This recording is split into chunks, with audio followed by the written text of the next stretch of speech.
Retornando com a nossa conversa com o professor Valdir Pinho Veloso, nós estávamos conversando sobre aprendizado de português, que ele é mestre em português. Então, você acha que o ensino errado da criança vai dificultar mais tarde? Uma vez eu até escrevi uma pequena crônica em que eu falava que o problema da língua portuguesa é o manhês. Manhês é a língua que se aprende em casa com a mãe. Se a mãe já nos ensinasse corretamente, ficaria muito mais fácil. Agora, a mãe, o manhês que eu falo, não é a mãe, a nossa mãe, a mãe do século XX. É a mãe lá do início do Brasil, em que as mães não se preocupavam com a alfabetização dos filhos e deixavam os filhos aos cuidados das escravas. E as escravas não é que elas eram analfabetas, elas vinham de outra língua, elas não conheciam a língua portuguesa. E as mães, embora estudavam na Europa, embora tinham que estudar fora, em Portugal, na Espanha, na França principalmente, porque era o francês que dominava, elas com toda essa cultura deixavam as suas crianças aos cuidados das escravas que não sabiam os verbos corretamente, e daí as crianças primeiro aprendiam de uma maneira errada com as escravas, para depois na escola tentarem se corrigir. Esse manhês, a língua que se aprende em casa, é que atrapalha o rendimento escolar. Eu recebi, por sinal, essa semana um e-mail com as joias do último vestibular aí. Será que o povo escreve tão mal assim mesmo? Você que é professor? É surpreendente de uma maneira negativa quando se vê o que as pessoas escrevem. É desolador. A gente fica muito triste porque, às vezes, como que os professores e os educadores não conseguem transmitir para as pessoas todo esse necessário conhecimento. É uma pena. É de ficar muito triste. E isso reflete tanto que, infelizmente, até os filmes atualmente já não estão sendo mais legendados, estão sendo dublados. Saiu uma informação recentemente que é porque a classe baixa está tendo acesso ao cinema, mas não é. É que a classe média e outras classes, em verdade, não tem costume de ler, nunca pegaram um livro para ler no início ao fim. Se falar um livro de 200 páginas, nem vamos falar nos de 600, mas um livro de 200 páginas, poucas pessoas conseguem começar e terminar uma leitura dessa de uma maneira normal. E isso atrapalha, porque sem ler não há quem escreva corretamente. Atrapalha o cinema também, porque você assistir um filme, por exemplo, de Malombrando, dublado, é um crime. Com um detalhe, quem é que vai fazer a tradução? Também é uma pessoa que às vezes vai fazer uma economia de palavras e vai trazer até o som não fica original, tudo vira artificial. Então ficam as traduções pela metade. As pessoas dizem uma frase bem construída, uma pessoa do argumento que está ali para colocar aquelas frases de efeito, criam para o cinema uma frase linda e perfeita e vem uma tradução de uma maneira mais preguiçosa possível para as pessoas entenderem mais facilmente, e isso é terrível, justamente porque sabe que o próprio telespectador tem uma capacidade intelectual um pouquinho comprometida. O problema, Waldir, eu acho que é de concepção das próprias escolas, porque eu conheço até professor que acha, por exemplo, que o engenheiro não precisa escrever bem, ele tem que saber engenharia, que um médico não precisa escrever bem, que ele tem que saber medicina. Eu não concordo com isso, e você?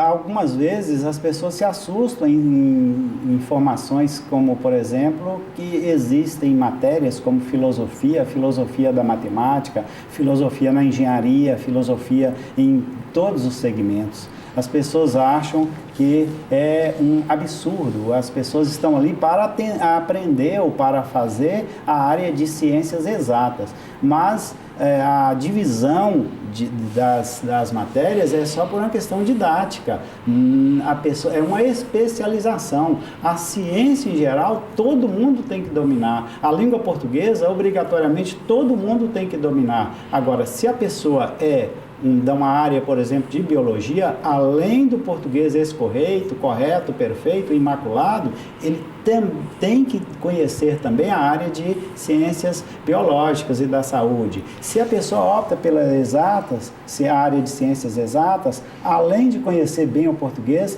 tem que conhecer também a área de ciências exatas. Mas o português é básico, sem ele não se dá o primeiro passo. Na sua experiência como professor de português, quais são os livros que você recomendaria que uma pessoa, para conhecer bem o português, tem obrigação de ter lido ou de ler? Olha, Machado de Assis e Ciro dos Anjos são os construtores de um português correto. E quando eu digo isso, não é que minha preferência pessoal para dizer, é porque você opta... Você recomenda para os seus alunos? Recomendo e eu posso indicar uma prova. Se pegar uma gramática de...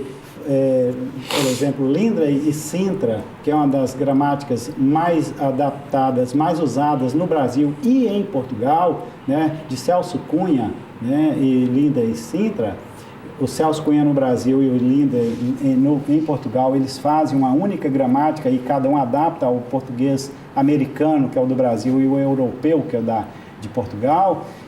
Pega ali, abre essa gramática em qualquer página. Pode contar 5 páginas para lá ou para cá. Em uma delas vocês acharão uma frase perfeita, transcrita, citada por eles, escritas por Ciro dos Anjos, para ilustrar como que se escreve bem a língua portuguesa. Então as pessoas têm que pegar os livros. O Amanuense Belmiro é um livro de em torno de 60 anos que até hoje continua sendo reeditado, de tão qualificado que é. Ele tem um português digno de imitação, assim como Machado de Assis. São os que escrevem o português mais correto, o português correto, a noção do correto. O que você acha de Guimarães Rosa? Porque o Grande Sertões Veredas é, para muitos, o maior romance da língua portuguesa. O Guimarães Rosa foi uma pessoa que descobriu uma maneira linda de agradar.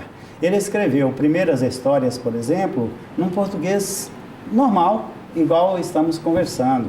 Da terceira edição em diante, ele fez a ordem inversa das palavras e colocou algumas frases ali bem perfeitas. Algumas, se me permitem dizer, exageradas no ponto de vista intelectual para o norte mineiro, o sertanejo norte de mineiro, da beira do lado esquerdo do São Francisco, frases que ele acredita, coloca na boca de Adorim, de outros personagens. Não existiam no norte de Minas pessoas para falar tão lindamente daquela forma. Ele é que criou esses personagens como se eles dissessem aquelas altas filosofias. Entre eles, ele diz que o viver é muito perigoso. E Deus mesmo, quando vier ao Brasil, que vem armado, porque aqui esse sertão nosso é complicado. São frases, são instituições que o sertanejo, naquele momento, há 50 anos, não tinha essa intelectualidade e o Guimarães Rosa colocou isso na literatura. É um livro lindo, que precisa um pouco de interpretação para saber o que realmente quer dizer. Difícil de ser lido, né? Difícil. Eu acho que os jovens de hoje não conseguem ler, não conseguem? O ideal de ler Guimarães Rosa é mais ou menos como ler uma Bíblia, como ler um Dante Alighieri, como ler esses livros escritos aí de 1500, 1300 para trás. Há uma necessidade de alguém que explique, contextualize, que mostre como que as coisas são ou que devem ser interpretadas. Isso aí partiria da escola?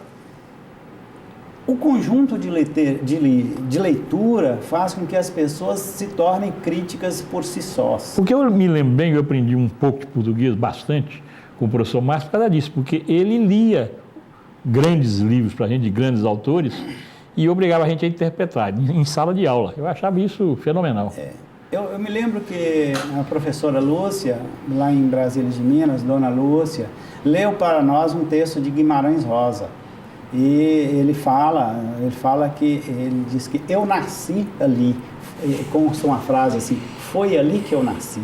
E ele diz, eu nasci numa sala de aula, de tal série, que ele estava lá, e Dona Emerenciana era a professora dele de geografia, e ela falava de diversas coisas, e ele lá de cabeça baixa, fazendo um texto, e ela chega para ele e diz, e aí, Juquinha, o que você está fazendo? E todos os alunos começam a pensar, fazendo aquele barulho típico de adolescente, né?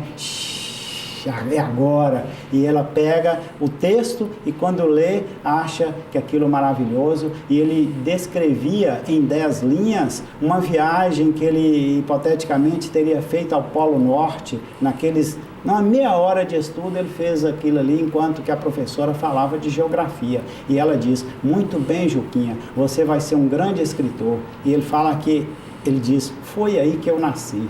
E a professora ainda falava, não é um nascimento físico, é o nascimento para o mundo das letras, é o nascimento intelectual. Ele nasceu para a literatura naquela sala de aula. Então ele nasceu fisicamente na casa dos pais, lá em Itabira, no hospital, mas nasceu para o mundo ali. Então foi um texto que nós lemos e ela explicava esse detalhe para nós. Há necessidade, sim, de professores que expliquem isso para um aluno de 5ª série, como era o meu caso, para mostrar os caminhos que a literatura faz. É como se soltasse um menino na floresta e dizer que há muitas árvores. Você que tem que fazer o caminho. Você tem que vazar daqui para lá, você tem que chegar do outro lado. A literatura também é assim. Nós pegamos um livro como uma floresta cheia de árvores. A nossa leitura é traspassar esta floresta, sair de um lado e ir ao outro, nós mesmos fazermos o caminho, interpretarmos o melhor caminho, que é a melhor visão do livro que está escrito. Se nós temos o costume de ler, nós temos essa capacidade de interpretar. É uma pena a gente ter que interromper essa aula que o professor Odir está nos dando, mas nós temos que ir para o intervalo comercial. Espera um instantinho e a gente volta.